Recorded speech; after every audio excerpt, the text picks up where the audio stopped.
Hello students. आज हम लोग सी प्रोग्रामिंग का फर्स्ट प्रोग्राम देखेंगे जो कि सबसे सिंपलेस्ट प्रोग्राम है जो कुछ आउटपुट दे सकता है। तो सबसे पहले हम लोग इस प्रोग्राम में देखेंगे कि क्या क्या हम लोग सी प्रोग्राम का कंपोनेंट यूज़ किए हैं। तो सबसे फर्स्ट लाइन में आ जाते हैं। यहाँ पे हम लोग हैश इंक्लूड stdio.h का इस्तेमाल किए। stdio.h का फुल फॉर्म होता है standard input output dot H. इसका एक्सटेंशन नेम है हेडर फाइल का। ठीक है। अब इसके बाद दूसरा लाइन जो होता है वॉइड मेन है।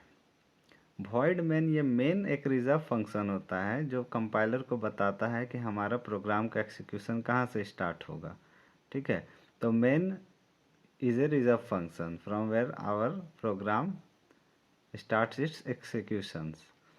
अब यहाँ पे हम लोग देखते हैं कि कर्ली ब्रेसेस ओपन है, कर्ली ब्रेसेस क्लोज है।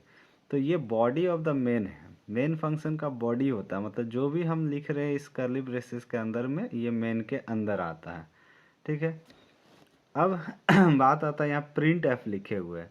सी लैंग्वेज केस सेंसिटिव है, सारा कुछ ही स्मॉल में है। ये हम लोग लिखने के टाइम में वो कैपिटल वो हो जाता है, दिखने में लगता है, लेकिन सारा कुछ हमारे स्मॉल लेटर में पी वी स्मॉल ही होता है, वी भी स्मॉल होता है। अब हम लोग यहाँ प्रिंट एफ में डबल कोट्स में जो भी लिख देते हैं स्ट्रिंग को, वो एज इट इज़ प्रिंट हो जाता है।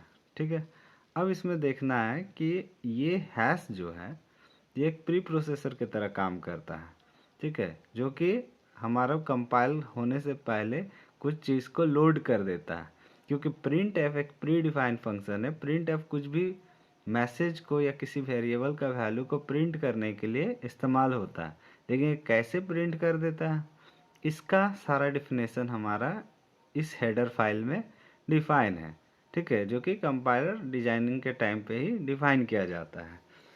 अब यहाँ पे इंक्लूड हम लोग कर लिए इसको, तो प्रिंट एफ हमारा काम करेगा। अगर इसको इंक्लूड नहीं करेंगे तो ये प्रोटोटाइप एरर देता है। वो आगे क्लासेस में हम लोग प्रोटोटाइप समझेंगे क्या होता है।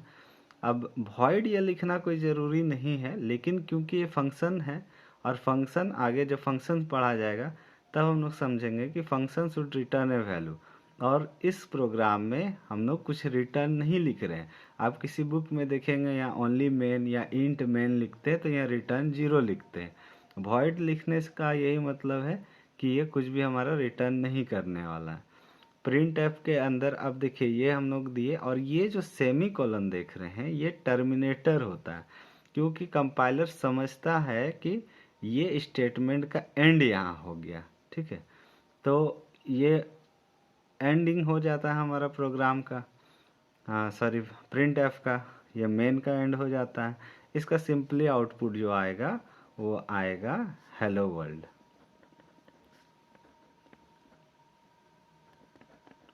ठीक है। अब हम लोग इसमें देखेंगे कि कुछ हम लोग स्केप कैरेक्टर्स का यूज़ कर सकते हैं, जैसे स्लैश एन होता है। ठीक है। स्लैश एन जो होता है ये न्यू लाइन के लिए होता है। स्लैश टी जो होता है ये टैब के लिए होता है।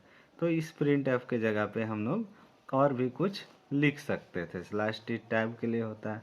जैसे इसी चीज़ में हम लोग हैश इंक्लूड stdio.h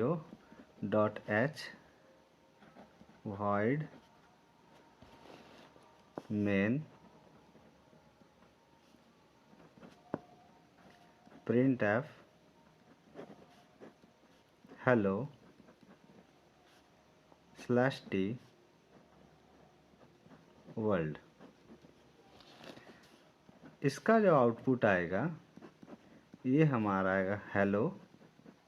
उसके बाद थोड़ा एक टैब का स्पेस छोड़ेगा। ये आपका 0.5 बाय डिफ़ॉल्ट सेट रहता है विंडोज़ में, आप इसको चेंज भी कर सकते हैं। ये हेलो वर्ल्ड इस तरह से आउटपुट आएगा।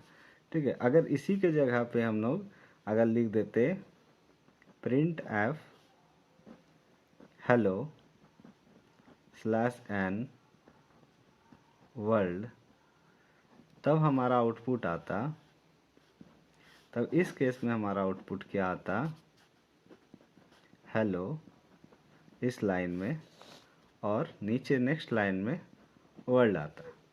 ठीक है। ओके। आज हम लोग इतना ही रखते हैं। ये फर्स्ट क्लास है, इसी तरह आगे भी हम लोग देखेंगे प्रोग्राम।